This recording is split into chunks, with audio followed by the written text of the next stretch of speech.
Bismillahirrahmanirrahim.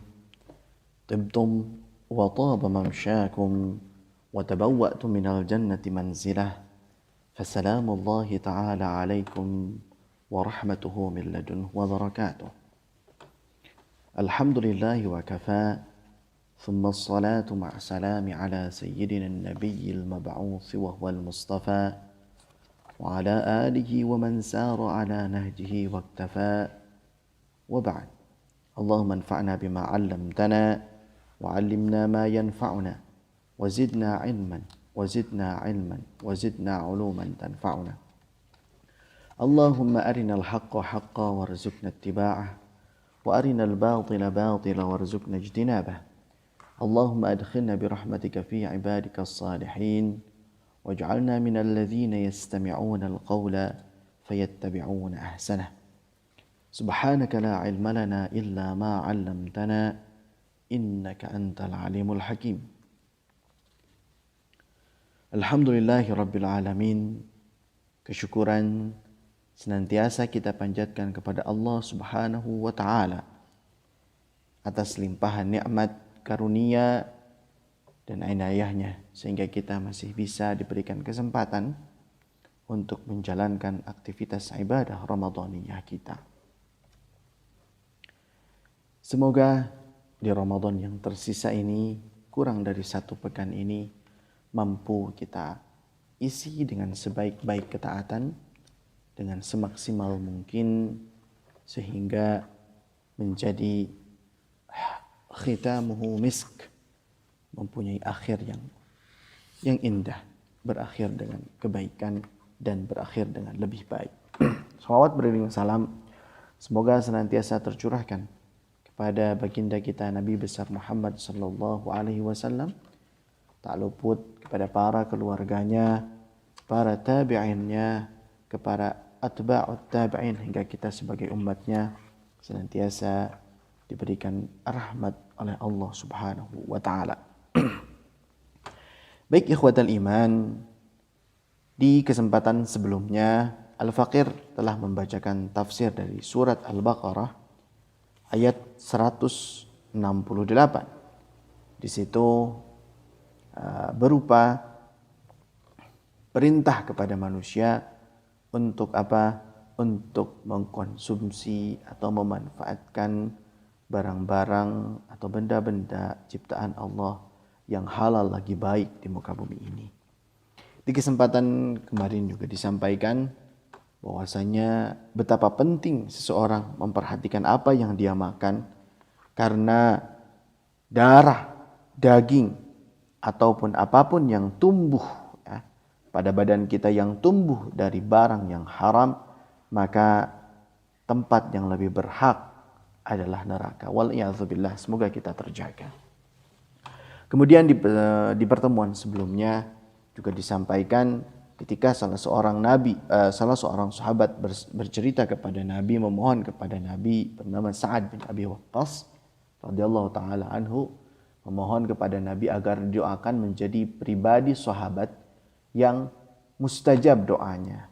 Lalu kata Nabi, pesannya adalah apa? Ya Sa'ad, atib mat'amak, perbaikilah makananmu, atau pastikan engkau mengkonsumsi makanan yang halal lagi baik. Insyaallah pada kesempatan kali ini kita akan memasuki pembacaan tafsir surat Al-Baqarah. Kita akan memasuki pada ayat 172 dan 173. A'udzu billahi minasyaitonir rajim. يا أيها الذين آمنوا كلوا من طيبات ما رزقناكم واشكروا لله إن كنتم إياه تعبدون إنما حرم عليكم الميتة والدم ولحم الخنزير وما أهل به لغير الله فمن اضطر غير باغ ولا عاد فلا إثم عليه إن الله غفور رحيم. Baik, itulah ayatnya dari surat Al-Baqarah ayat 182 dan 183. Ya, ayat ini madaniyah ya, diturunkan setelah Rasulullah hijrah dalam surat Al-Baqarah karena surat ini termasuk yang madaniyah. Kemudian di sini kalau kita perhatikan dengan ayat kita bandingkan dengan ayat yang sebelumnya ayat 168 yang bercerita juga tentang apa perintah memakan. Kalau di ayat 188 yang dikhitab atau yang Allah suruh, yang Allah tuju sebagai lawan bicara penerima wahyu adalah seluruh umat manusia. Tapi kalau di ayat sini lebih dikhususkan ya, lebih dikhususkan kepada orang-orang yang beriman. Jadi kalau di ayat sebelumnya 168 ya ayyuhan nasu, maka di ayat ini ya ayyuhalladzina amanu, wahai orang-orang yang beriman, lebih dikhususkan pada orang-orang yang beriman. Kemudian kalau di ayat sebelumnya kulu mimma fil ardi halalan thayyiba, makanlah dari apa yang ada di bumi yang halal lagi baik. Tapi kalau di ayat ini kulu min thayyibati ma razaqnakum, makan yang baik-baik. Kenapa? Karena orang yang beriman sudah tahu mana yang halal, mana yang haram, tinggal setelah yang halal diketahui mana yang baik. Ya, yang mana yang baik itu caranya yang baik, pengelolaannya yang baik, kadar atau gizinya yang baik, kesesuaian dengan tubuh dalam mencerna dan mengkonsumsi yang baik. Karena orang yang beriman sudah tahu yang halal, maka yang dimasukkan di sini kulu min thayyibati. Ya, itu perbedaan dengan ayat yang sebelumnya. Kemudian di sini ada perintah washkuru lillahi in kuntum iyyahu ta'budun, dan bersyukurlah kalian atas nikmat yang Allah berikan ya.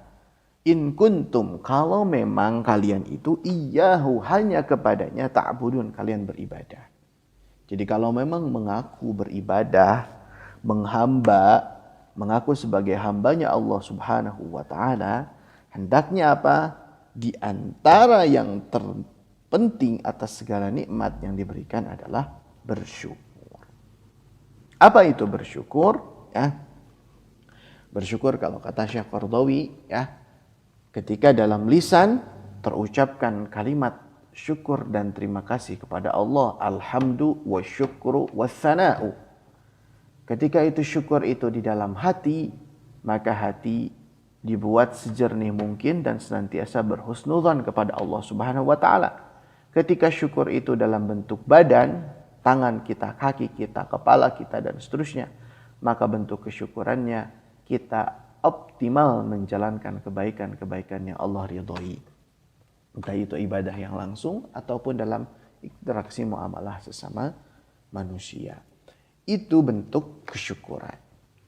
Nah, lalu kalau ditarik kesyukuran pada makanan di sini ya, perintah makan di sini, maka yang terpenting di antaranya adalah apa? Bentuk mensyukurinya adalah mengambil dengan cara yang baik ya, mengelola dengan cara yang baik, mengkonsumsi atau mendistribusikan dengan cara yang baik, tentunya sesuai dengan perintah syariat. Itu bentuk perintah washkuru lillahi in kuntum iyyahu ta'budun. Apa tadi? Mendapatkannya ya, rezeki sudah Allah siapkan, mendapatkannya dengan cara yang baik, kemudian mengelolanya dengan cara yang baik, kemudian memakannya, kita konsumsi atau kita distribusikannya kepada orang lain dengan cara yang baik, yang sesuai dengan tuntunan syariat. Karena segala yang kita dapatkan akan ditanya, min aina wajadta wa fima anfaqta, dari mana kau dapat ya, dan diinfakkan atau dihabiskan dengan cara untuk apa ya. Itu yang ada. Washkuru lillahi in kuntum iyyahu ta'budun. Nah, ini sampai apa istilahnya tuh Allah menegaskan gitu. Kalau memang aku ente sebagai hamba Allah ya harusnya bersyukur gitu. Bersyukur atas nikmat Allah Subhanahu wa taala. Maka yang yang harus kita lakukan ya, diajarkan doa kita semenjak bangun itu adalah kesyukuran. Semenjak bangun dari tidur terlelap kita itu adalah nikmat hidup itu. Alhamdulillahilladzi ahyana ba'dama amattana wa ilaihin nusyur. Segala puji bagi Allah, segala kesyukuran bagi Allah yang telah menghidupkan ya setelah sebelumnya mematikan. Itu dalam arti tidur. Nah, itu kesyukuran, ya mengawali hidup harus dengan kesyukuran. Kemudian kita jalani hidup dengan kebaikan, itu juga bentuk kesyukuran kepada Allah Subhanahu wa taala karena kita ya sebagai seorang hamba yang diharuskan menghamba, sebagai seorang abid ya, seorang abdullah yang harusnya ya'budullah, beribadah, menghamba kepada Allah Subhanahu wa taala. Baik. Kemudian di ayat setelahnya ya ada beberapa kosakata yang kita baca tafsirannya. Di sini ada kata innama ya. Innama ini dalam perangkat bahasa Arab, dalam ilmu bahasa Arab disebut adatul hasri. Artinya perangkat perangkat peringkas. Jadi kalau ada innama artinya itu hanya. Innamal a'malu binniyat. Sesungguhnya ya sah tidaknya, diterima atau tidaknya amal hanya dilihat ya dari seberapa ikhlasnya niatnya gitu. Jadi gak ada cara lain ya, harus ikhlas gitu. Dalam niatnya harus benar gitu. Itu artinya innama. Kemudian ada lagi innama bu'ithtu liutammima makarimal akhlak. Sungguh aku diutus itu hanya untuk menyempurnakan akhlak. Itu sabda Nabi SAW. Kemudian di sini innama harrama alaikum, yang diharamkan atas kalian itu hanya, nah itu artinya innama. Nah itu. Kemudian ada kata di sini al-maitah. Apa itu al-maitah? Al-maitah itu adalah al-hayawan alladzi lam yuzakka, alladzi mata ma lam yuzakka. Ya. Maitah ini adalah bangkai ya. Bangkai yang mati tanpa disembelih. Itu al-maitah. Kemudian selanjutnya ada ad-dam wad-dama ya. Apa itu dam? Wad-dama. Ad-dam adalah darah al-masfuh ya, yang mengalir. Ad-dam al-masfuh yang mengalir, kemudian pada sesaat kemudian dia berubah menjadi beku. Karena kan kita tahu tabiat darah itu kalau dibiarkan menggenang itu jadi mengental ya. Jadi mengental. Nah, itu tetap darah yang seperti itu ya. Ya darah yang tumpah kemudian yang akhirnya mengental itu diharamkan. Kemudian wama uhilla bihi li ghairillah. Wama uhilla al-ihlal artinya itu teriakan sebenarnya. Wama uhilla bihi li ghairillah, disembelih dengan berteriak menyebut selain nama Allah. Karena orang jahiliyah dulu ketika menyembelih hewan ya, menyembelih hewan untuk untuk mereka makan atau untuk dipersembahkan kepada patung atau kepada berhala mereka berteriak dengan nama-nama Tuhan mereka, Bismillah, Bismil Uzza, seperti itu. Sehingga hewan yang disembelih bukan menyebut nama Allah, maka haram, hukumnya haram dimakan oleh seorang yang beriman. Kemudian walahmal khinzir ya, dan daging babi dan seluruh yang berkaitan dengan babi itu diharamkan, bulunya ya kan, kemudian dagingnya iya, darahnya iya, lemaknya iya, bulunya. Nanti ada dalam hadisnya. Ya.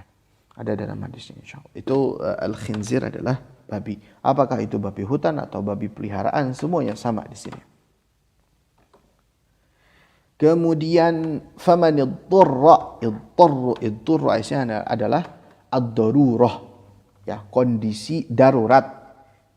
Daruratnya seperti apa? Daruratnya sehingga kalau tidak memakan yang haram, ini di kondisi yang sangat darurat, tidak ada makanan, sehingga kalau adanya cuma yang haram, sehingga kalau nggak makan yang haram ini bisa mati gitu, bisa kita pastikan mati saking kelaparannya, maka dipersilahkan memakan yang tadi diharamkan. Tapi apa? Dengan catat ghair baghin, ya, tanpa berlebihan makannya. Cukup untuk menghilangkan lapar saja. Innallaha ghafurur rahim. Baik. Itu kosakata-kosakata yang ada pada ayat ini. Ya, kemudian tafsirannya tadi juga sedikit dibahas. Di ayat sebelumnya, ayat 168, Allah mengkhususkan memanggil untuk seluruh umat manusia dalam memakan makanan yang ada di muka bumi ini, ya, yang halal dan baik. Tapi di ayat ini dikhususkan untuk orang-orang yang beriman. Setelah Allah khitab, setelah Allah tujukan firman-Nya kepada seluruh umat manusia dan hanya orang-orang yang beriman saja yang mengikuti, maka Allah datangkan lagi lebih detail lagi, ya, lebih detail lagi apa-apa saja yang boleh dan tidak boleh dimakan untuk orang yang beriman. Kemudian Allah itu tayyib, ya. Allah itu tayyib, la yaqbalu illa tayyiba. Allah itu baik dan tidak menerima kecuali yang baik-baik. Dan tentu yang diharamkan di ayat ini adalah sesuatu yang tidak baik, dan tidaklah Allah mengharamkan sesuatu kecuali sesuatu tersebut punya dampak buruk, ya, punya efek yang berbahaya bagi kesehatan orang yang mengkonsumsinya. Dan makan yang baik, memakan makanan yang baik, memakan makanan yang diperbolehkan oleh Islam, itu juga adalah salah satu bentuk kesyukuran kita terhadap nikmat Allah yang diberikan kepada kita berupa kesehatan jasmani kita. Ya, karena kalau kita nggak pilih-pilih dalam memakan, itu sama saja kita tidak bersyukur atau kufur atas nikmat yang diberikan Allah berupa fasilitas kesehatan jasmani kita yang Allah berikan.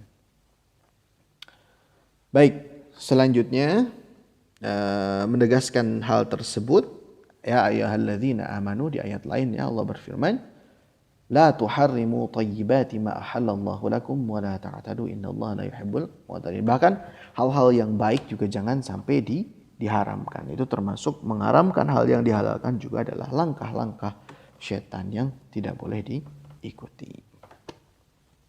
Baik, tadi kan dikatakan bahwasanya di antara yang diharamkan di sini innama harrama alaikumul maitah, ya. Yang pertama adalah al-maitah. Apa itu maitah? Bangkai, ya, bangkai. Kenapa diharamkan? Lihtibasid dammi fiha wa tawaqqu'at tadarruri biha. Ya. Lifasadi lahmiha wa talawwuthihi bil amradi ghaliban.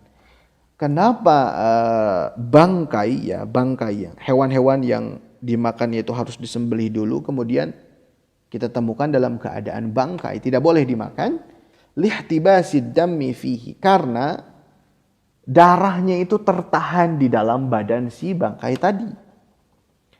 Ya, darahnya tertahan sehingga kan di dalam darah itu ada beberapa ada beberapa kandungan termasuk hal-hal yang berbahaya itu kan di dalam darah. Sehingga apa? Kalau tertahan, dia bercampur di dalam daging, nah itu menjadi fasadul lahmiha, dagingnya menjadi rusak. Wa talawwuthu bil amradi ghaliban. Kemudian apa? Karena tertahan lama menjadi sebuah terkontaminasi, ya, terusak gitu kan dengan penyakit. Maka apa? Maka diharamkanlah bangkai, ya. Ini diharamkan bangkai. Kemudian selanjutnya ad-dam, hurimat alaikumul maitu wad-dam, ya. Innama harrama alaikumul maitata wad-dam. waddama. Yang kedua adalah darah. Kenapa? Ya jelas ya. Li'annahu dharrun wa ta'bahun nufus at-thayyibah. Ya jelas darah itu yang mengalir itu mempunyai efek negatif kalau misalkan dimakan. Ya. Ada istilah kalau guru Al-Fakir pernah bercerita, orang dulu itu katanya yang belum paham, kalau nyembelih sapi atau kambing itu darah yang menggenangnya itu nanti dikumpulkan lagi katanya. Seolah-olah itu adalah atinya gitu. Seolah-olah itu adalah ati sapinya atau ati kambingnya. Kemudian digoreng dan seterusnya. Itu haram itu. Darah yang mengalir kemudian dibukukan seperti itu hukumnya haram. Kenapa? Fahuwa haramun liqadzaratihi wa darruhu aidan. Selain berbahaya juga jiwa yang sehat itu pasti menganggap jijik terhadap darah yang seperti itu. Maka diharamkan. Itu yang kedua. Kemudian yang ketiga, walahmul khinzir wa aklu lahmil khinzir ya. Walahmul khinzir dan daging babi. Kenapa? Itu sangat sangat berbahaya. Wa khususan asna al-harri, apalagi dimakannya itu pada kondisi panas. Ya, kita tahu bahwasanya berbagai penyakit ada dalam daging babi tersebut ya. Ya, selain karena najis itu memang mengandung berbagai penyakit. Katanya di sini kalau kata Syekh Wahbah Zuhaili lihamlihi jarasim syadidatul fatki, karena mengandung bakteri-bakteri yang banyak dan yang jahat gitu. Kemudian dilihat juga tabiat babi ini selain tinggal di tempat yang kotor dan pemalas. Ya, kalau memakan sesuatu yang itu karakternya kemungkinan berpindah kepada orang yang memakannya. Selain jorok juga pemalas. Ini tabiat yang tidak disukai dari hewan yang Allah haramkan tersebut. Selain kandungannya yang berbahaya bagi kesehatan manusia. Kemudian selanjutnya wama dzukira alaihi ghairu ismullahi ta'ala. Disembelih tapi bukan disebut nama Allah di situ. Ya. Disebutnya nama-nama berhala yang lain. Nah, itu juga diharamkan ya. Itu juga diharamkan. Nah, itu diantara makanan-makanan yang diharamkan oleh Allah Subhanahu wa taala dalam ayat ini ya. Dalam ayat ini.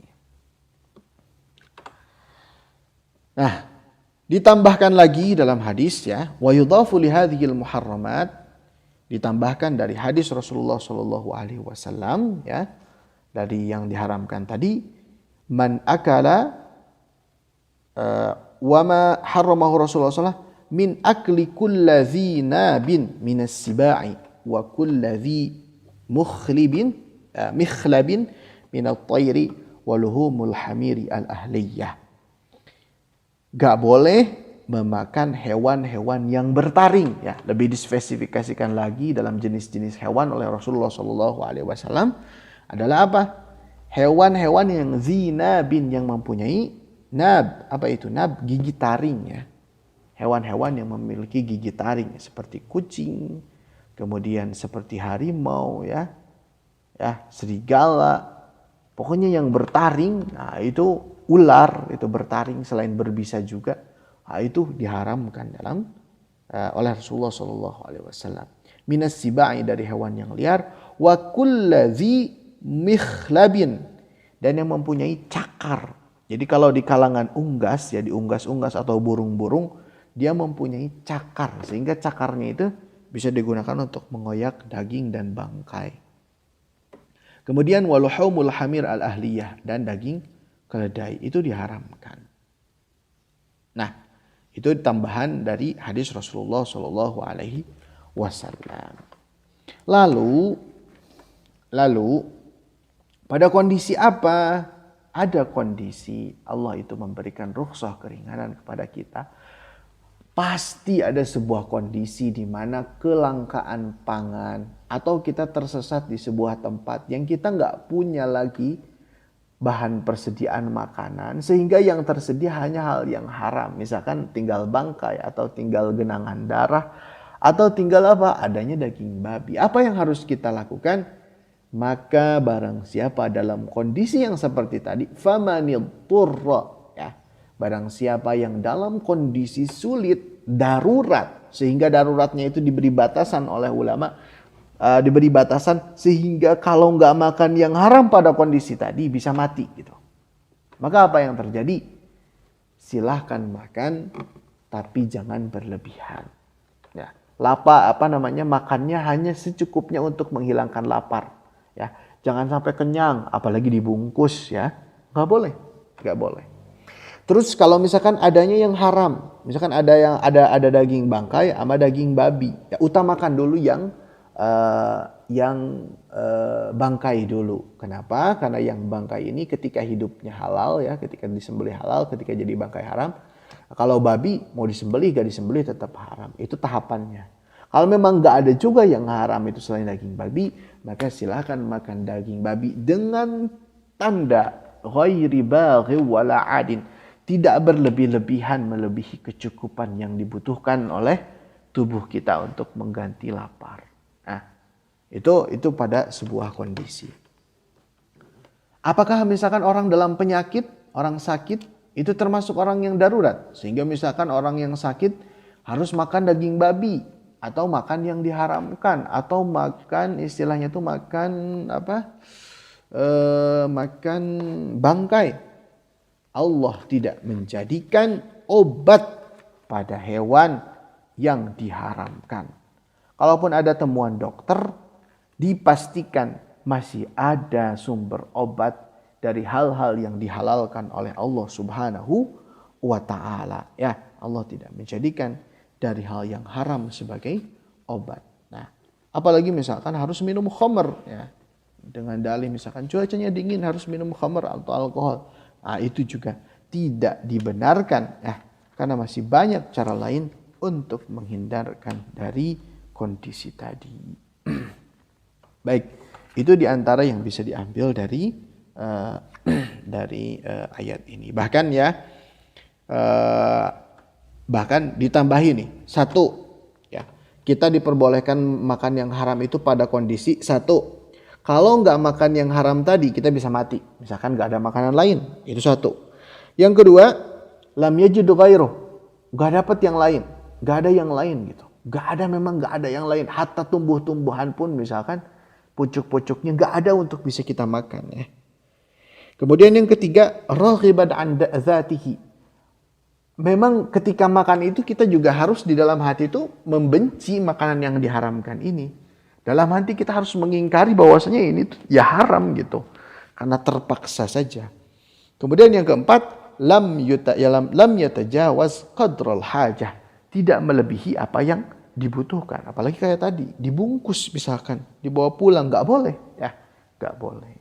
Ya, ini pada kondisi-kondisi tertentu saja yang memang tidak ada pilihan lain, maka ghairu baghi wala adin fala isma alaih, memakan yang diharamkan tadi la isma alaih, tidak berdosa bagi dia. Kenapa? Allah Maha Pengampun pada kondisi-kondisi seperti ini. Innallaha ghafurur rahim.